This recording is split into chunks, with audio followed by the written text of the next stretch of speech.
Hey there, wedding enthusiasts. Welcome to Bridal Hype. The podcast where we chat about everything under the wedding sun. No filter, all fun. That's right. We're here to laugh, cringe, and celebrate all the wild and wonderful moments that comes with saying, I do.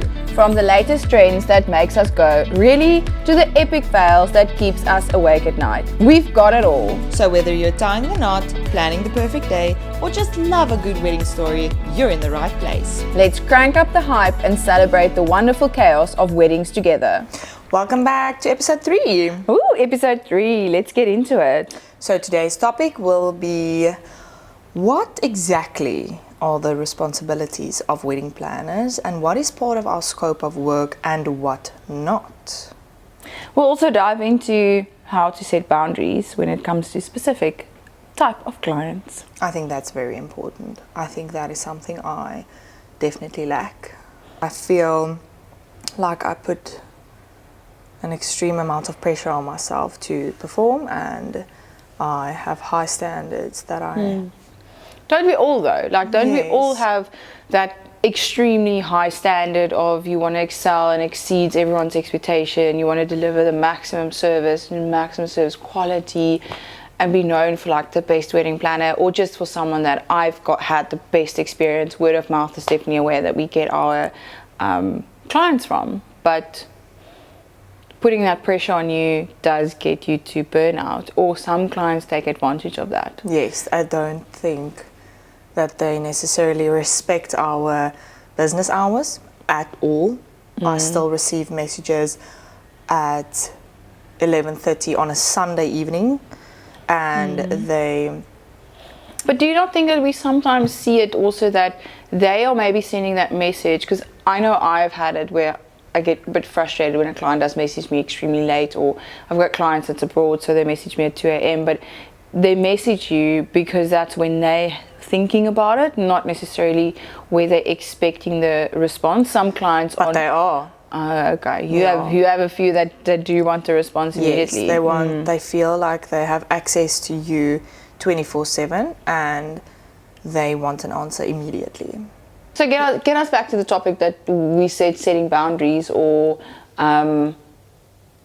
getting back to having a life outside of planning a wedding. We understand that clients do tend to a personal event like a wedding after hours, because they're also working maybe from 8 to 5, 9 to 5, whatever job they have. So we do give them the leniency of speaking to us at 6, 7, 8 o'clock at night sometimes when it does fit their schedule, or when they're abroad and they there's a time difference. We do accommodate those time differences. Yes, we do. We always do. To the best of our abilities. So we do that, but given that, the expectation that comes back from that is, you've done an initial call on a Sunday, why can't we do our calls every time on a Sunday? No. You've done a call at 9 p.m. in the evening, why can't we do it every time at 9 p.m. in the evening? I can make exceptions. Yeah. But the thing that I feel clients don't necessarily always understand, and that goes hand in hand with clients feeling stressed or nervous about the whole wedding not coming together as quickly as they thought it would, or whatever the case may be, is they have taxing jobs that are outside of the wedding industry. They can be lawyers, they can be doctors, they can be in any other profession, but the thing that I've noticed that they don't necessarily understand is, we just do this for a living. We do this day in, day out. This is our job. This is our life. And we handle these types of problems that might arise, or the stress that they are experiencing. We handle and deal with this on a daily basis. So our focus is their wedding amongst all the other couples' weddings.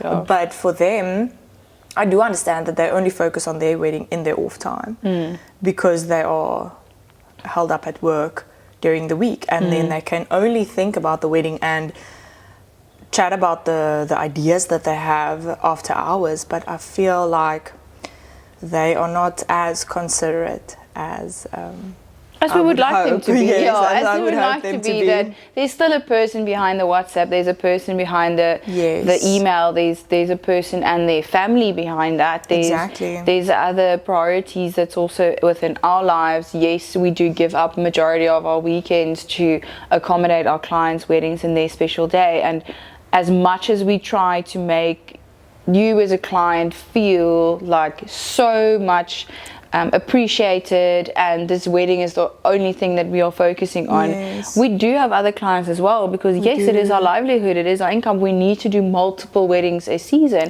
I don't know what's your total that you do a season, and I don't necessarily have a set one on my end. I do not want to exceed 18 in a season, and no, 16 is my happy place. It's like 2 a month. Like it's more or less 2 a month is manageable when it does come to admin, and admin side, and making sure we don't neglect any client specifically. Definitely. We do tend to have from time to time those clients that is a bit more prone to stress, and as soon as they don't see a tick box being ticked off, they do get that stressing on, they project that stress onto you, and they try to look for faults, and they try to be like, you're not responsive. But you might be on site on a Friday and a Saturday, and then on a Friday where majority of our clients, or Saturdays where majority of the clients sit and be able to speak to their significant other about wedding stuff, ticking off wedding things, that's when a lot of the time questions come in, and then you're on site with another client, and you want to give them as they would want you to give them the whole day's attention. You need to give your attention to the client that you're currently with at hand. Exactly. And the thing is that I also feel couples don't necessarily realize is that we work on their wedding behind the scenes. We do the admin, we send out the emails, we do the inquiries for the invoices, and we put together the lookbook with regards to the decor elements, and we chat to the suppliers, and we don't necessarily update them on every single email that's being sent out. We not going to spam them. No, exactly. We rather choose one day where we will have a debrief of where we are currently at, where we are standing with the planning process, and I feel that majority of the time we as planners are waiting on answers from our suppliers. So the couple puts pressure on us, but we can't provide them with the invoice or the document that they are waiting for, because we are still waiting for it. So it's not like we're sitting on the answers. We still need to receive it, and then we filter through the invoice, and we see, because we can more or less evaluate the invoice, we see if the supplier has quoted accordingly, and if there's anything missing or any adjustment that needs to be done. We don't want to spam the couple unnecessarily, and that's why we don't update them on every single phone call that has happened, because yes, we are your middleman of communication, but also we try and keep it limited as to when do you inform a couple of certain updates that took place, and when it's unnecessary, and you just sort it out yourself, and you wait until you're at a point where you have enough updates to update them on, rather than spamming them with all the little details in between. No, I totally agree with you. So what would you say is like a pet peeve of yours that you have when you do this planning process with a client, that clients tend to do, that you get highly frustrated with, regardless in the manner that how we do approach it with the client, would be like, please, can we just don't do this kind of thing. But what would be a pet peeve, or something that like just gets under your skin ever so slightly? Yeah, just a little bit. Obviously the part of the client not necessarily trusting you, but we do dive deeper into that in a different episode. I would say that's firstly definitely something that comes to mind. Secondly, I would definitely say that when a client expects your immediate attention or reaction based on whether they have contacted you with regards to a question they have or a concern. But for me, I think, and this might sound odd, but you do get your different types of clients. And I feel I have experienced both, where on the one hand you have your clients that appoint you as a planner because they value our input, our knowledge, our input, our insights, and they respect it. They listen to you, and they really take our advice. So with that, the journey is automatically a lot more enjoyable. And you feel respected because you are experiencing this whole building up phase to the wedding with them. On the other hand, you have your group of clients that I feel, if they have appointed you, you are now their slave. You have been appointed by them, and you are now working for them. So you are basically there to do all their dirty work as well. And that is what gets me every single time that has happened. It has only happened 2 or 3 times. Okay. But still, when that happens, you just... How do you get to setting a boundary with that? Because as soon as you realize that they're doing or taking advantage of your time, your expertise, like they're working outside of the scope of work, where do you stop and be like, look, this is not part of it. This is the boundary I need to set to make myself feel like, whoa. Or for you to understand this is a clear line I'm not crossing. Firstly, I would say you don't feel valued.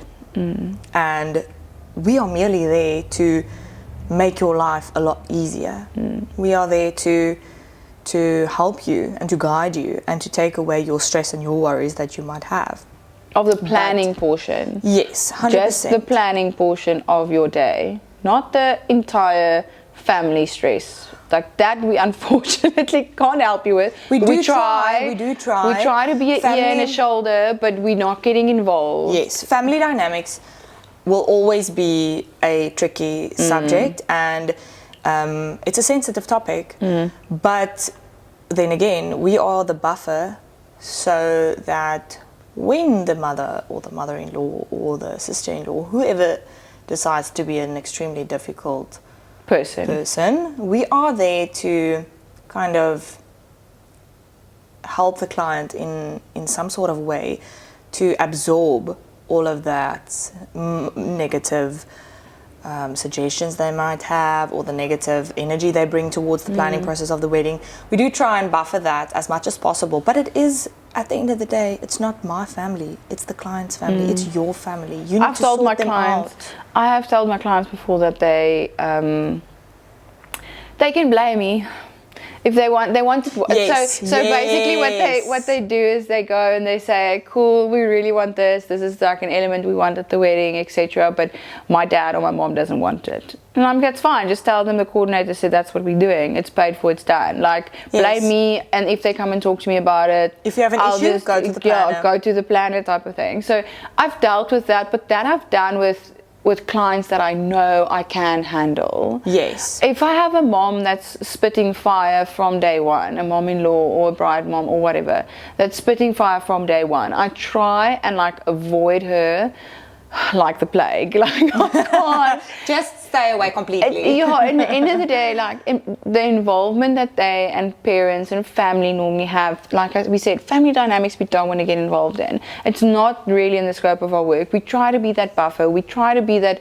confidant for the couple to make sure everything is planned according to their wishes. And in that situation, we do remind our couples that, listen, this is your day. It's your day. You need to be selfish with your day. Exactly. And you need to disregard the impact or the suggestions or the influence that other people on the outside barriers might have. Yes, exactly. So I think that stems from what I wanted to say in terms of the involvement. So how much involvement you do give to the people next to you and the people closest to you is totally up to you, and 100%. how much leverage you give them.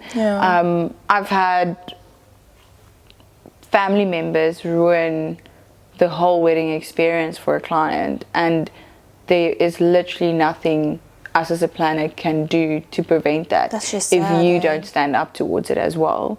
We can just be there and be an ear and be a supportive. shoulder. But if you are willing to go to that lengths of destroying a couple's wedding day, like, no, that's ridiculous. Sad. It's very sad. So back to boundaries. How do you implement your boundaries, would you say? Well, I do obviously voice to my clients when we do the consultation call or right in the beginning that I will be available on WhatsApp for a quick question here and there, and I'll respond to you as soon as possible. Doesn't mean I'll respond to you immediately. I will respond to you as soon as I get the time. If I do see an urgent message or something that needs response immediately, I'll read it and tell the client, I'm out at the moment, I'll get back to you as soon as possible. So that they're just aware that I've seen it, I've noted it. And sometimes I've seen it there, I leave it unread because I know it's something I need to action and I can't action it immediately. But setting that clear boundary, and I've in the beginning did calls late evenings, early mornings, Saturdays, Sundays, flip so many times, I can't believe it. And then I've just started saying no. I've just started saying, sorry, I'm unavailable. They don't need to know the reasoning for it. They don't. They don't have to have insights into your personal life 24/7, firstly. And I do think, secondly, I think the client just wants to be seen and heard. Whether it's you just acknowledge the message, you acknowledge, I'm thinking of you, I am working on your wedding at the back end, but please, I am, however, caught up on site doing setup at the wedding. And like we've said previously, that client does take priority, unfortunately. Exactly. But as soon as it's the other client that is now demanding, as soon as it's their wedding, they take priority. Exactly. And all the other brides do end up on the back burner, but only temporarily. We're always trying to stay reasonable with all of our brides and keeping all of them happy. But it does weigh a lot of pressure on us to keep everyone happy and satisfied a lot. Yes, that is kind of one of our biggest stressors. My big peeve though, I just wanted to tell you mine because I haven't gone into that, is when a client phones you out of the blue. They phone you, I kid you not, I go in a panic attack when they phone me. 100%. Because it feels like something's burning down, someone just died, there's like something an emergency majorly has happened wrong. For them to phone you and reach out immediately to you, and then to get a hi, do you have a few 2 minutes, how are you, how are you doing, have you been busy? I've been very busy, but thanks for asking, and you're still calling me to find out the minor detail that you are worried about. I think that I don't mind a call, but warn me about it, because if I'm busy with the client, let me schedule it in. Let me just say, cool, I can't talk to you now, can we do it in 10 minutes? Exactly. Or can I call you in 5 minutes? Or be considerate. Like just that consideration of, I might be on site busy talking to another client, and giving them that time is precious. So, or I might be driving or parking and there is a speed corp right next to me. There might always be a reason why I'm not answering. I might miss your call because I'm just not at my phone at the moment. Or I'm in the freaking bathroom. Yes, like, come on. I won't ignore you deliberately. Yes, we won't. And I understand that maybe there's something you're stressing about at the moment. You want to feel a bit more calm, you want to be feeling a bit at ease for whatever reasoning there might be. But yeah, just that consideration of, hi, can we have a quick 5-minute call? When would be the best time today? Or can I call you in 5 minutes? Or do you have availability? Just that message, because flip, what building is burning down if you phone me? Anyway, so that's my big peeve. I think the rest I manage quite well in consideration to what I've have. Yeah, and like I think with the 7 years, I must there's say, things that I've learned and just started to change. Definitely, I do think I don't have boundaries at the moment, and I think that's you're way too nice. A separate phone is definitely a key. Like, I know not everyone can work with 2 phones. It's worked for me. Because that means I can put work life away when I'm busy with personal life, but also to split that up so I don't see the messages when I put the phone away. I can't get that OCD of I need to reply now. Like, I get that, and I know you work on one phone, and I do. I don't split the two, and it's a lot because my emails are on my phone as well. So every time something beeps, whether I'm at a family dinner or whatever the case may be, that email goes off and my heart sinks, and I immediately think there's a crisis at hand. And I do think that does not contribute to my stress levels in a good way at all. But I would say this is my biggest learning curve of this year, setting up boundaries and putting that in place and just protecting your own peace, because like I've said, I'm a people pleaser. I do put my heart and soul into this business of mine, and I try to handle each client as special as I could possibly make them feel, but also at what cost. Yeah. I might I had to go experience- with my laptop everywhere. I still do that. It's okay. Well, I don't anymore. I do take my time where I need to. It will always be in the car, or sometimes I leave it at home, depending on the celebration or the reason for it. But I've used to take my laptop to family dinners, and it's out no, and I it's don't do ready and that. it just stands No, there, and no. it's there. So if anything beeps on my phone and I need to action, I would do it immediately. That was like year 1 and 2 of my business. Yeah. And then I just decided, look, leaving it in the car at least, You if I have need to have it on hand. And then now I'm like, I'm leaving it at home. You've grown so much. I do think it's a very tricky obstacle for us to firstly split our work-life balance, but also to have balance of being a sole owner and having that. You don't necessarily have a team working beneath you. You don't have that support. So We don't have holiday. no, we don't. We work when everyone else is having a jol, and we are creating that jol. So Yeah. whether it's December or New Year's or whatever the case What may are we be, creating, Linka? a jol. So it's difficult for us to always keep in mind that balance is key, and it might Yeah. sound so cliche, but I've experienced that this year. And we are also people with personal lives and having And that's kind of what it trickles down to, like just 100%. having understanding that we are also a human being. We're not a Yes. robot. We're just one person maybe. Yes, some do have 2 or 3 or 4 members in the team, which amazing. I'm so glad for them, and like hope I could be there one day. And that's what the growth is for. But some people are just one person and We have are a both- family to look after, have kiddies Yes. maybe. Like single mom life is also a thing in our industry. So just having compassion that the person on the other side of the screen or the laptop has maybe their own stuff to deal with. Yes. Like, to be honest, I don't know ever when I can be sick. I've had migraines and literally couldn't look at a screen for days on end, and some of my clients just don't understand it. Luckily, I've had amazing clients over the last 2 seasons, and majority have, when I've said, okay, sorry, I'm really sick today, or I'm not feeling well, or I'll get to this as soon as I can, they've understood it and all been Yeah. saying keep well, or I Yes. hope you're doing well. So I've had amazing clients, luckily. But the I've fact that it has to go to that end, to that point of You feel that is guilty. only, no, but that is only the time that you are allowed not to respond to them, or Yeah. like it's a bit sad to me, but that's also just the grinding Of the times that we industry. are currently at. But let's go into the scope of work. Is there anything specifically on scope of work that you want to touch base of in terms of that's not part of what we do, but there's kind of this expectation? I find that difficult because my main focus is to not let the parents or the family members of the bride and groom do anything that is work related to this wedding. That is my responsibility, and that is on me. I totally get that, and I do implement that wherever I possibly can. But so there have been times where a situation has popped up, and the question will rise of whose responsibility is this? Does this fall on the planner or whose else? Because that is the question I sit with every day. I might rant to a person about all the different elements that I have on my to-do list I need to take care of. But then the response from them would be, but that's not the planner's job. Which to my response is, but whose is it then? Who is going to take care of that? Who is going to do that? So for me, it's difficult to establish what am I responsible for, and where do I draw the line of, I'm so sorry to my client, but you need to sort this out yourself and handle this.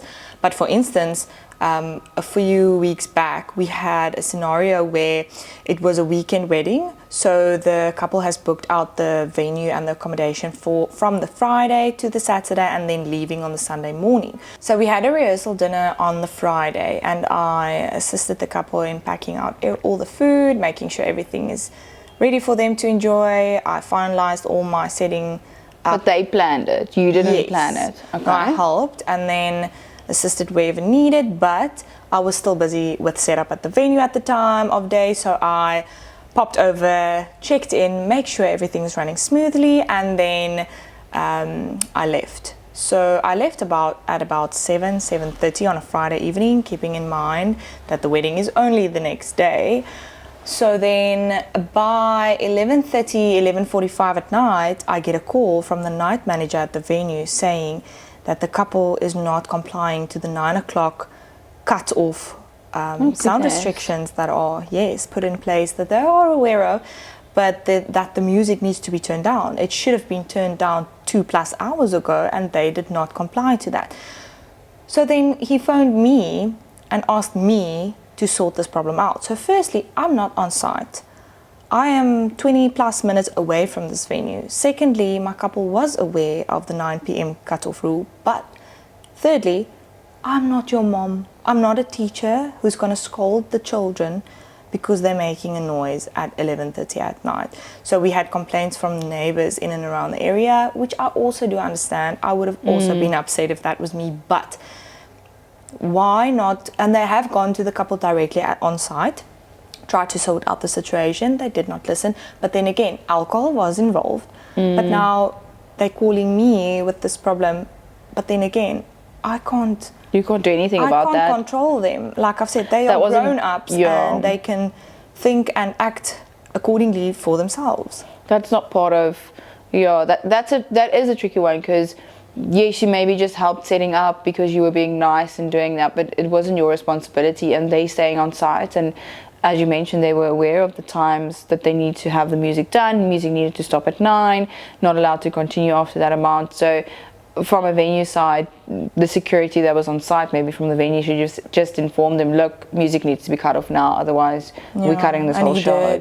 And if he did that, there should be some other implementation that the venue makes, or something that they implement to safeguard themselves should this happen again. And having a cutoff, or having maybe their own sound system, that you're not allowed to bring in your own sound system. You can only play music for a pre-wedding event through our sound system, and then should it proceed past 9, they can actually switch it off without having the guest being involved or having access to it. Just, that would have been maybe an easier and a quicker fix to this. So from our side, just a reminder to check in with your wedding planner as to what we are responsible for, and if you've got any strange requests, to discuss it with your planner ahead of time and inform them of certain constraints that you might experience if you do have any.